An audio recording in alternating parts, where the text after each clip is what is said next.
최근 국내 증시에서는 외국인들의 이 순매도 폭탄세가 정말 심상치 않습니다. 일각에서는 한미 금리 역전을 겨냥한 달러 캐리 자금을 본격적인 청산 행렬로 이해하는 시각도 있는데 이 요인이 강하다면 외국인들의 매도세 이 진정되기가 쉽지는 않을 것 같습니다. 오늘은 이 문제에 대해 조금 더 자세하게 알아보겠습니다. 한국경제신문의 한상춘 논설위원 나와 있습니다. 안녕하십니까? 네, 안녕하십니까? 네, 먼저 오늘 미국 증시 역시나 이 파월 의장의 발언에 주목했는데 경기 침체 가능성 공식적으로 언급하지 않았습니까? 네, 그렇습니다. 어제 우리가 미국 증시가 노예 해방일 시장 끝나고 나서 주가가 많이 올라갔을 때 의미를 부여하는 시각이 있고 의미를 부여하지 않는 시각이 있는데요. 그렇죠. 이 방송을 통해서는 의미가 없는 이렇다. 그래서 국내 증시도 어제 많이 떨어졌고 오늘도 바로 뉴욕 증시가 오늘 변동성이 상당히 심했어요. 전형적인 워빙 마켓 속에 나중에 경기 침체 우려 때문에 3대 주가가 고개를 숙였다 이렇게 보시면 되겠습니다. 사실 파월 의장의 발언이 이번 주에 공식적인 일정이라든가 이런 게 많지 않기 때문에 파월 의장과 FOMC 이사들의 발언 내용을 주목해 주십사 하는 것을 말씀을 드렸었는데요. 가장 관심이 됐던 것이 파월 의장이죠. 결국은 경기 침체의 가능성을 공식화시켰습니다. 그리고 똑같은 시점에 어떻게 보면 이분이 더 신뢰가 있을지 않느냐 생각합니다. 카일리 연준의 선임 이코노미스트, 연준의 그 거시경제 팀을 이끌어주는 사람이 포브스 팀의 선장 머릿격이 됩니다. 이분의 그 영향이 굉장히 큰데요. 파월과 같은 입장으로 사실 경기 침체의 가능성을 높였다 이렇게 보였습니다. 그런 건 이미 이 방송을 통해서 6월 달에 그 FOMC의 수정 전망이 나왔을 때 그 경기 침체 얘기를 한번 비춰드린 적이 있죠. 그래서 올해 그 성장률을 3월 전망에 대비해서 1.1포인트 낮춰서 2.8에서 1.7로 대폭 낮췄는데요. 시청자 여러분, 페드가 추정하는 잠재 성장률이 지금 1.75%거든요. 최근에. 그러면 이걸 나눠보면 빼보면 1.7%에 마이너스 1.75 하면 마이너스 0.6% 디프레 갭이 발생합니다. 그러다 보니까 결국 파월 의장이라든가 페드 인사들이 이렇게 발언을 통해서 속속 확인해 주는 것이 아닌가 생각하는데요. 자, 오늘 시청자 여러분이랑 같이 정피디랑 같이 해서 경기 침체 문제가 어떻게 반영됐는지 시장을 한번 보겠습니다. 일단은 그 3대 지수가 떨어졌죠.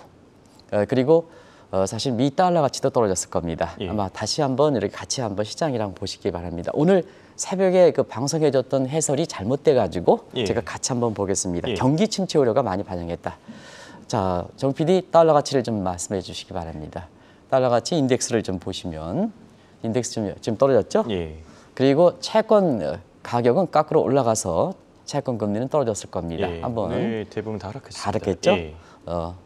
지금 보면 이렇게 10년물 금리도 많이 떨어졌죠. 그래서 새벽에 방송했던 이렇게 뉴욕 증시에 대해서 좀 잘못 해석하는 시각이 있는데요.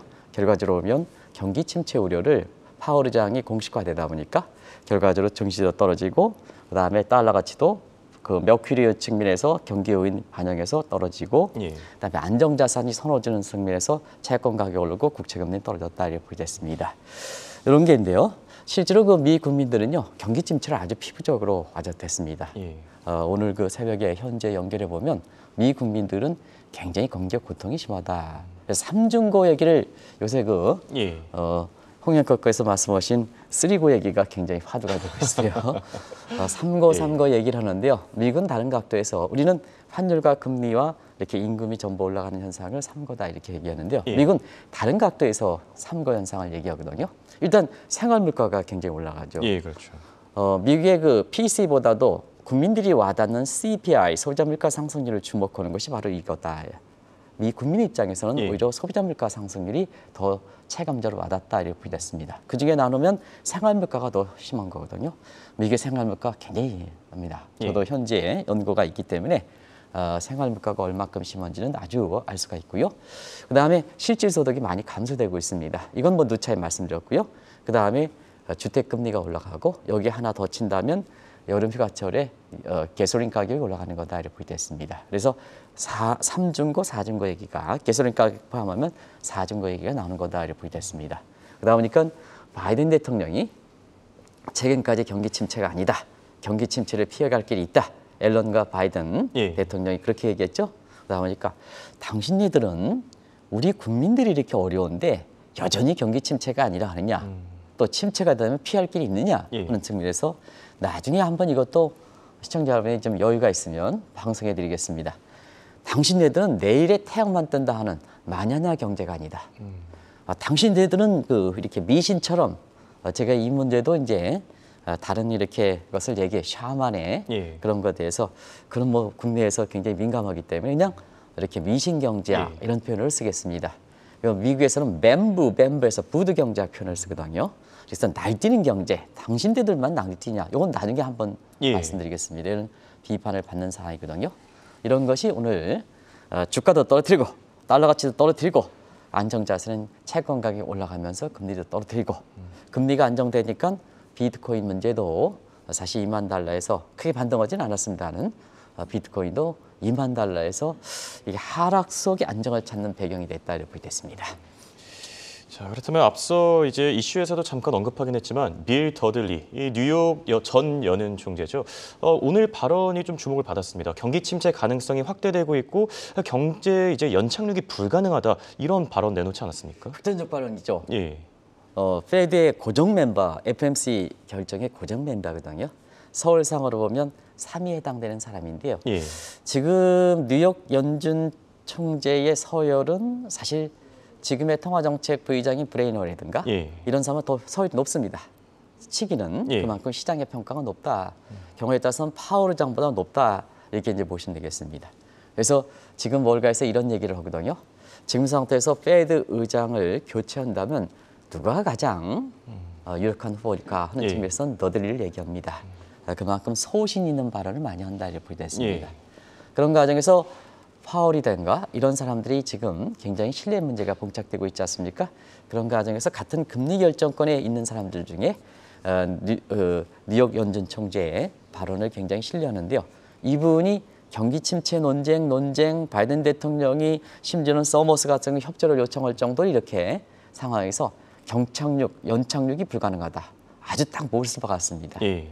그 발언이 나오자 아마 장 초반에 주가가 떨어지다가 조금 올라가다가 나중에 일일 그래프를 보면 그렇게 나왔을 겁니다. 결국엔 하락됐죠. 그 발언 이후에 바로 주가가 하락세를 돌아주면서 3대 지수가 떨어졌다 이렇게 보여졌습니다. 그렇다면 오늘의 주제로 다시 돌아가겠습니다. 외국인들의 폭탄 매도세 정말 심상치 않습니다. 어제도 이제 한 차례 크게 나오면서 국내 증시 흔들리지 않았습니까? 네, 어제 코스피가 이렇게 60포인트 넘게 떨어졌죠. 그래서 또 한 차례 이렇게 주가가 떨어졌는데요. 아픈 얘기 계속해서 아파서 얘기해서 대단히 시청자 여러분들 죄송합니다. 방송하는 사람도 굉장히 부담을 갖고 있다. 그렇죠. 근데 외국인 자금의 이탈세는 심상치 않다는 말씀을 지난주에도 했고 누차에서 말씀합니다. 근데 지금 현재 증시에서 가장 현안이 또 시청자분의 관심사, 투자자분의 관심사가 이거기 때문에 다시 한번 반복해서 말씀을 드리겠습니다. 코로나19 외국인 자금 추세적으로 계속 떨어지고 있죠. 이탈하고 있죠. 이것이 이제 3월 FOMC 회의 이후에서부터 자금 이탈세가 빠르다. 그래서 이달 들어서 자금 이탈 더 빠르다. 그래서 지금까지 3월 이후에 15조가 나가는 사중에 이달 들어서 6월 달 들어서 한 5조 정도가 나오고 있습니다. 그러다 보니까 국내 증시에서 차지하는 외국인의 비중이 30%가 아마 오늘 중으로 붕괴되지 않겠나 하는.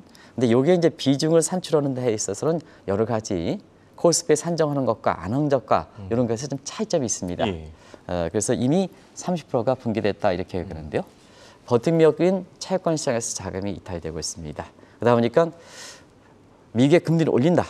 한국은 금리는 이렇게 우리도 올리지만 지금 아직까지는 금리가 역전된 상태는 아닌데요.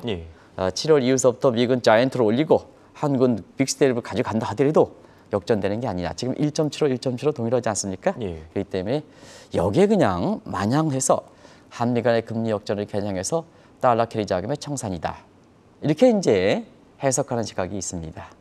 근데 오늘 달러 캐리 자금의 캐리 자금의 성격을 한번 명확하게 보고 사실 이것이 달러 캐리 자금의 청산이냐. 만약에 달러 캐리 자금의 청산이라면 앞으로 미국과 한국 간의 금리 차가 더 벌어진다면 지금의 외국인 자금의 이탈세가 쉽게 진정되지 않는다는 결론을 나오고 있거든요. 이 문제는 언론에서 어떤 신문이 그렇게 아주 머리끄사로 이렇게 쓰고 있는데요. 오늘 한번 이 문제를 자세히 한번 짚어보실 필요가 있다 이렇게 보겠습니다. 네, 그렇다면 오랜만에 경제 공부 함께 해보겠습니다. 달러 캐리 자금, 이 캐리 자금이라는 게 무엇을 뜻하는 겁니까? 네, 캐리 트레이드 자금은 원래는 이론적 근거가 어빙 피셔가 통화 가치를 감안한 국제간 자금 이동설에 이렇게 되고 있습니다. 그걸 좀 간단히 접해 아마 굉장히 익숙해질 겁니다. 익숙해집니다. 그래서 자, 한국이 한 차익이 나고 한국의 금리가 높다면 결국 달러 캐리 자금은 우리로 들어오는 거고 미국 입장에서는 포지티브 캐리 트레이드가 되는 거고 그다음에 미국이 금리가 높고 달러가 강세는 밖으로 빼지겠죠. 그래서 네거티브 캐리 트레이드다. 미국 입장에서 얘기하는 겁니다. 네거티브 캐리 트레이드다 이렇게 표시됐습니다. 그건 뭐 다들 아시겠고요. 그다음에 캐리 자금은 신흥국 자금이 주도하지는 않습니다. 저 성격으로 보면 그래서 뭐냐 3대의 그 이렇게 캐리 자금의 원천이 미국, 일본, 그다음에 유럽이다. 그래서 가장 원천이 1997년에 한국에서 일본 자금이 빠진 이 자금이 엔캐리 자금이다 해서 요 엔캐리 자금이 가장 선도격이었고요. 그다음에 유로 캐리 자금, 최근에 금융위기에는 달러 캐리 자금이 나왔다 이렇게 됐습니다. 왜냐 미국에서 이렇게 제로금리 정책 취하고 있다 보니까 나갈 땐 포지티브, 출구 전략할 땐 네거티브 이렇게 되니까 달러 캐리 자금이 나왔다 이렇게 됐습니다. 그런 과정에서 캐리 자금을 주도하는 사람이 여기 이제 쭉 우리 서작가가 아주 잘 이렇게 했는데요. 가장 익숙한 그 원천국의 가장 익숙한 여성 이름을 따서 에나는 와다라이브 부인, 그 다음에 유로하는 소피아 부인, 달러는 스미스 부인 이렇게 해서 얘기한다 이렇게 됐습니다. 근데 최근에 국제에 이렇게 보면 지금 S신문에서 달러 캐리 자금의 청산이라고 대문짝하게 나오고 있는데요. 지금의 3대 캐리 자금은 달러 캐리 자금보다는 와다나베 부인, 엔화 캐리 자금과 유로 캐리 자금이 더 활발하다는 것을 꼭 좀 말씀드리겠습니다. 결론을 놓치기 위해서 저 이론적 근거를 토대로 해서 3대 캐리 자금 중에서 어떤 게 더 이렇게 할까 하면 달러 캐리 자금보다는 엔 캐리 자금, 그다음에 유로 캐리 자금의 움직임이 활발하고 거기에 따라서 와다나베 부인과 소피아 부인이 굉장히 활발하게 움직인다는 걸 말씀드리겠습니다. 네, 말씀하신 대로 캐리 자금의 움직임 최근 들어 굉장히 활발합니다. 그만큼 움직일 수 있는 여건이 형성됐기 때문 아닙니까? 네, 정황상으로 보면 사실 지금의 1994년과 비슷한 미국 금리 올고 다른 금리가 이렇게 떨어지는 그래서 한번 이 문제가 앞으로 중요하겠다 해서 Great Divergence 대발산 얘기를 아마 홍익호랑 같이 한번 짚어드린 적이 있습니다. 근데 한번 보겠습니다. 1994년의 상황과 지금의 상황은 다릅니다. 지금은 중국이 많이 부각돼 있지 않습니까? 그렇죠. 근데 1994년의 상황을 그대로 지금의 금리차가 벌어진다 해서 달러 캐리 자금 청산이다. 한국이 마치 외환위기 발생한다 하는 식으로 1990년대 중반 상황을 그냥 들이대게 적용하면 안 된다는 얘기입니다. 한번 보겠습니다. 그러니까 저걸 떠나서 자 지금 글로벌 자금이 중국 쪽으로 많이 들어갑니까? 미국 쪽으로 많이 들어갑니까? 지금은 중국 쪽으로 많이 들어가죠. 중국 쪽으로. 그래서 단순히 금리차가 확대된다고 해서 자 중국은 뭐냐? 지금 금리가 내리고 있는 상황이거든요. 내리고 있는 상황에 글로벌 자금이 거기 많이 들어가거든요. 그게 시사점을 던져주는 겁니다. 지금 한번 보겠습니다. 자, 일단은 1994년 상황이 왜 이렇게 데자부 현상이 나타났냐. 미국과 친미 국가들은 지금 인플레, 우선 목표가 인플레를 잡기 위해서 금리를 올리죠. 근데 중국과 이런 친중국 국가들은 그 물가보다는 그 경기 부양을 잡기 위해서 지금 금리를 거꾸로 내리죠. 자금 어디 들어가겠습니까? 자금 지금 신흥국으로 들어가거든요. 신흥국은 누차례 말씀드리자면 인플레보다는 펀더멘털이 중요한 겁니다. 자, 한번 보겠습니다. 자, 지금 금리차 벌어진다. 만약에 한국이 경기를 지금 살아간다. 경기가 부양된다 하면 아무리 미국과 금리차가 벌어진다 하더라도 외국 자본도 한국에 들어올 겁니다. 그렇죠. 그렇죠? 가장 기초 체력이 해야 되기 때문에 그래서 단순히 뭐냐 미국과 한국과의 금리차가 역전되기 때문에 달러 캐리 자금 청산된다는 것을 한국의 국내 증시에서 달러 캐리 자금의 청산이다 이렇게 하면 잘못됐다는 얘기입니다. 1990년대 상황과 지금의 상황은 28년이 지났습니다. 경제 패권에서 보면 중국이라는 또 하나의 지지국가가 있는 겁니다. 과거의 이론이 그대로 적용되는 시대가 아니지 않습니까? 그렇죠. 그래서 과거에 한국경제TV의 송재주 사장께서는 지금이 이론과 규범이 통하지 않는다. New Normal Society, 통원사를 Normal Society, 이게 New Normal Society인데 그러면 안 된다. 지금이 노멀이다. 과거 것이 뉴노멀이다.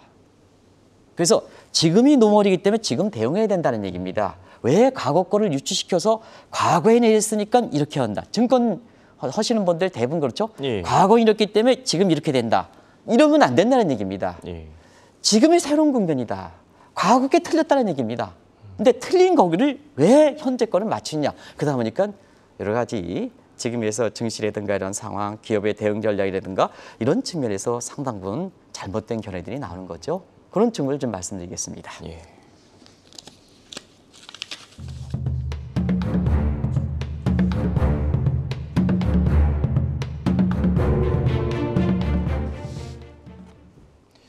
앞서 말씀해 주신 세계 3대 부인 가운데 최근에는 스미스 부인보다 이 소피아 부인 그리고 와다나베 부인이 굉장히 활발하다 이런 평가들이 있거든요. 우리가 캐리 자금 얘기를 느닷없이 말씀드렸던 것도 예. 바로 사실 일본과 그다음에 유럽이 지금 역할이 굉장히 안 좋죠. 그래서 아시겠습니다는 유럽 같은 경우에는 지금 일본 같은 경우에는 엔달러 환율이 오늘도 135, 136에서 이렇게 왔다 갔다 오죠. 지금 136 정도 이렇게 되죠. 진짜 엔화가 많이 추락하고 있습니다. 정말 많이 정말 추락하고 있습니다.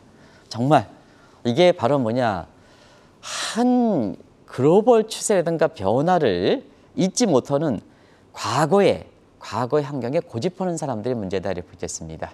그리고 자기가 잘못했으면 빨리 인정을 하는 얘기입니다. 근데 저 구로타라는 사람은 뭐냐면 2012년서부터 사실 아베노믹스를 추진하는데 효과가 없거든요. 그래도 자 아베노믹스를 추진하면서 효과가 없으면 국민을 위해서 빨리 인정하고 글로벌 추세 빨리 바꿔줘야 되는데요. 아직도 울트라 금리 완화 정책을 추진하고 있거든요. 그러다 보니까 일본 국민의 와다나베 부인조차도 지금 뭐냐 자금을 빼서 다른 쪽으로 간다. 그래서 전통적인 호주라든가 뉴질랜드 또 부산의 해운대 아파트 이런 쪽에 플러스해서 지금은 중국 쪽으로 많이 몰려간다 이제 보시면 되겠고요. 유럽도 상황이 좀 안 좋죠. 왜냐하면 유럽 같은 경우에는 지금 유럽 맹주 역할이 없습니다. 우리가 어제도 알아봤습니다는 슐츠가 메르켈에 의해서 유럽 맹주 역할을 제대로 못하는 상황이고요. 성격상 이렇게 기민당과 삼인당 간의 연합 문제기 좌파가 이렇게 중도 성향을 갖고 있기 때문에 이렇게 맹주 역할을 못하고요. 그다음에 마르켈 프랑스 대통령도 대선에서 이겼습니다는 인플레 잡지 못하고 총선에서 실패를 했기 때문에 절름발이가 되겠죠. 맹주 역할을 두하는 국가들이 뭐냐 지금 주춤하다 보니까 또 우크라이나 사태에 의해서 경제 피해가 집중되다 보니까 유로화가 제 못할을 못한다. 똑같은 것에서 일본보다 못하긴 하지만 유로 캐리 자금들이 지금 활발하게 움직이고 그중에 와다나베 부인과 그다음에 소피아 부인이 거기에서 그 자금을 주도하기 때문에 이게 활발하게 움직이는 거다 이렇게 보겠습니다. 네, 그렇다면 최근 들어서 이 와다나베 부인과 소피아 부인, 그러니까 유럽과 일본의 자금이 중국 쪽을 주시하는 특별한 이유가 있습니까? 네, 지금 뭐든지 그레이트 카오스 현상이다 이렇게 우리가 표현했지 않습니까? 그레이트 카오스 현상이고 종전의 이론과 규범과 또 그 시스템이 작동되지 않으면 그때는 뭐냐 최고 통수권자 역할이 중요한 겁니다. 항상 그렇거든요. 기업에 있어서 과거의 이론과 관습이 통하지 않는다, 시스템이 통하지 않으면 최고 책임자 역할이 굉장히 중요한 거거든요. 근데 최고 책임자가 이틀 전에 부산에 가서 그 이 강의가 굉장히 그렇게 나의 가슴을 쨍 찍었다 이렇게 하는데요. 뭐 이렇게 보면 중소기업들 웬만한 뭐 다들 그랬을 겁니다. 시스템이 갖춰져 있다. 그러면 아침에 일어나서 뚝 재무제표 결제만 하고 오후에 들어가서 골프를 치거든요. 이러면 안 된다는 얘기입니다. 이러면 왜냐 과거 이론과 관습과 규범이 통하지 않기 때문에 최고 책임자일수록 최고 통수권자일수록 현장에 들어가 버리는 얘기입니다. 그래야지 그립을 질 수가 있다는 얘기입니다. 그립을. 그런 과정에서 아무래도 사회주의 국가는 이런 데 그립 정도가 굉장히 심하죠. 그래서 시진핑이 여러 가지 목적에서 그립을 쥐고 경기 부양을 지금 추진하고 있지 않습니까? 그러다 보니까 지금 상태에서 미국은 경기 침체가 우려가 된다. 펀더멘탈 침체가 우려된다. 그다음에 사실 중국은 경기가 부양된다. 하다 보니까 펀더멘탈 창에 달러 캐리 자금이 청산돼서 미국으로 들어갔냐. 그것보다는 미국은 지금 집값도 떨어지고 주가도 떨어지고 다 떨어지지 않습니까? 채권 가격도 금융이 떨어지고 뭐 올라갑니까? 자금이 달러 캐리 자금이 미국의 본국으로 들어가면 미국의 자산시장이 올라가야죠. 그렇죠. 안 올라가지 않습니까? 우리 홍앵커가 매일 매일 미국의 주식 얘기, 채권 얘기 다 하는데 채권 금리 들어가면 채권 가격이 떨어지지 않습니까? 집값도 떨어지지 않습니까? 집값도. 모 신문에서 달러 캐리 자금이 청산되면 본구로 들어가서 어디 들어가는 겁니까? 어디 들어갑니까? 그래서 지금 이 자금은 그렇게 해서 청산되는 게 아니고 사실은 미국 경제는 둔화우려가 되고 예. 중국은 경기 부양이다. 펀더멘탈 차이기 때문에 이렇게 자금이 한국 증시에 이탈한다 하더라도 사실 중국으로 들어가는 거다 하는 것을 말씀드리겠습니다. 그래서 이 얘기를 했죠. 4월 말 이후에 상해지수 13% 올라갔습니다. 예. 다우지수 13% 깎고 떨어졌습니다. 정반대로 떨어졌죠. 정반대로죠. 예. 이 얘기도 한국경제TV에서 아마 14% 얘기했을 겁니다. 최근에 글로벌 증시가 조금 떨어져가지고 저거지만 정확하게 2개월도 안 되는 기간에 상해지수 13%를 가고 다우존스는 13% 떨어졌거든요. 이런 점을 염두에 주실 필요가 있다는 걸 말씀드리겠습니다. 네, 그렇다면 지난 제 기억으로는 2월이었던 것 같습니다. 러시아와 이제 우크라이나 간 전쟁 피해를 줄일 수 있는 대안으로 그 당시에 중국과 또 중국차 이제 전기차 ETF를 말씀해 주셨지 않았습니까? 네, 그 자막을 한번 보겠습니다. 이게 2월 24일 날 우크라이나 전쟁 터지고 나서 뭐 유튜브에 다 있으니까 2월 25일에 나갔던 방송입니다. 그 위에 한번 증시 모습 보면 우크라이나 전쟁 때 사실 러시아 증시 괜찮고 중국 증시 괜찮은데 한국과 미국 증시 많이 떨어지죠. 아주 고스란히. 저 제목이 2월 25일 날 전쟁 직후에 바로 나갔던 겁니다. 그 자막을 그냥 제 얘기를 한 건데요. 그냥 그대로 비춰주시기 바랍니다. 이 뒤쪽 분이 중요하니까. 그냥 정 PD 자막을 그냥 그때 자막을 그대로 한자도 안 틀리고 나왔습니다. 뒤쪽 한 줄만 틀렸습니다. 요거 말고 자막 좀 보여주시기 바랍니다. 자막을 그대로 비춰주시기 바랍니다. 자, 그대로 나왔습니다. 그대로. 그래서 작년 4분기에는 증시 포트폴리오 조정이 필요하다. 그래서 추수감사절 크리스마스 랠리 없다. 가능성 적다. 그래서 미국의 빅테크 종목, 테슬라 이런 것, 한국의 대형주 이렇게 차익 실현할 때다. 작년 4분기 때. 그래서 그리고 334 균형의 미학 포트폴리오를 강조했습니다. 그래서 GBK 글로벌 ETF도 포트폴리오가 필요하다. 차익 실현권 차익 실현하고 새로운 것은 담고 그다음에 인도 정식 펀드 브라질의 국채 이런 것 중에서 다변할 필요가 없다. 자막 하나 다 틀리지 않고 그대로 나왔습니다. 지난 2월에 나왔던 겁니다. 말씀이시죠? 그러면서 중국 주식이라든가 중국 정기 ETF에 대해서 대안으로 필요하다. 그리고 루브라라든가 러시아 주식에 대해서는 제가 노코멘트 하겠습니다. 전쟁의 피해를 미치게 시청자분 알아서 하시기 바랍니다. 하는 쪽인데요. 지금 우리 투자자분들이 더 현명하신 것 같습니다. 이렇게 모 회사에 제가 이해관계가 있기 때문에 모 회사의 자산운용사에서는 중국의 전기차 ETF가 우리 투자자들이 4조 원 이상 유입된 거로 나오고 있습니다. 그래서 이번에 우크라이나 전쟁 사태라든가 이런 게 많이 그래도 손실을 최소화시킬 수 있었지 않았냐 하는 생각이 듭니다. 네, 그렇다면 결론을 맺어보겠습니다. 최근 우리 증시에서 나가고 있는 이 외국인들, 이걸 그렇다면은 달러 캐리 자금 청산이라고 볼 수 있겠습니까? 결국은 시청자분이 이렇게 지금까지 설명하신 거 보면은 대충 이해가 되셨을 겁니다. 결국 지금의 한국 증시에서 이렇게 나가는 건 펀더멘탈 측면이 더 중요하다는 얘기입니다. 자막 한번 보겠습니다. 자, 지금의 달러 캐리 장성보다는 펀더멘탈 기대 수익의 차이다 이렇게 보시면 되겠습니다. 미국 경기 침체, 미국 금리를 올리는데요. 누가 보더라도 미국의 자금이 미국 쪽으로 들어가지 않느냐 생각하는 미국의 주가도 떨어지고 채권 가격 떨어지고 집값도 떨어지고 어디 가느냐. 결국 펀더멘털이 중요하다. 만약에 달러 캐리 자금 청산이라면 어떻게 되겠습니까? 한미 간의 금리 역전되면 한국은행에서 금리를 추가적으로 올려있죠. 이런 대책이 나오는 거죠. 이런 대책하면 안 된다는 얘기입니다.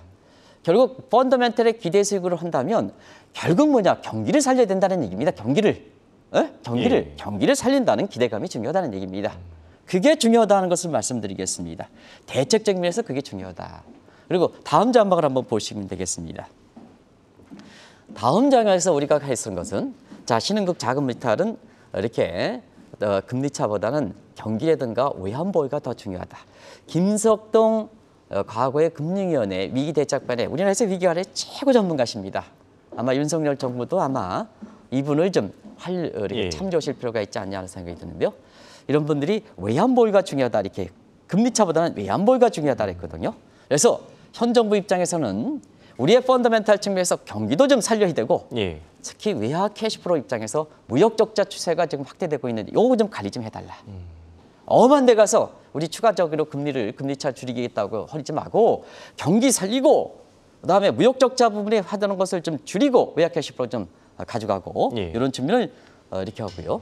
그다음에 마지막으로 기관 투자가 역할을 왜 했느냐 하면 이렇게 어려울 때는 기관의 역할이 중요한 겁니다. 예. 그런 측면에서 윤석열 정부 입장에서는 다른 쪽의 인사 또 시기적으로 아직까지 거기에 손댈 수 있는 분위기는 아닙니다는 이렇게 어려울 때 기관 투자가 국민이 돈 냈던 연금 냈던 이것이 한국 증시 경제를 살려야 되거든요. 좀 국민연금의 이사장 인사를 좀 빨리 해주십사. 이거 왜 지체시킵니까? 예. 지체시킵니까? 국민연금 빨리 해주십사. 그래서 그러면 이렇게 기관 투자 역할이 돼서 어려울 때 국민 생각해서 우리 MZ세대든가 이런 사람들의 자산 가치가 떨어질 때 좀 받쳐줘야 되지 않습니까? 이게 예. 기관 투자가 아닙니까? 그래서 국민연금 산업은행 총재 인선보다도 국민연금 인선이 중요하다는 걸 꼭 좀 말씀드리겠습니다. 네, 금리 인상 격차를 줄이는 것도 중요하지만 그보다 더 중요한 것이 펀더멘탈이다. 이렇게 짚어주셨습니다. 지금까지 도움 말씀에 한국경제신문의 한상춘 논설위원이었습니다. 감사합니다. 네, 고맙습니다.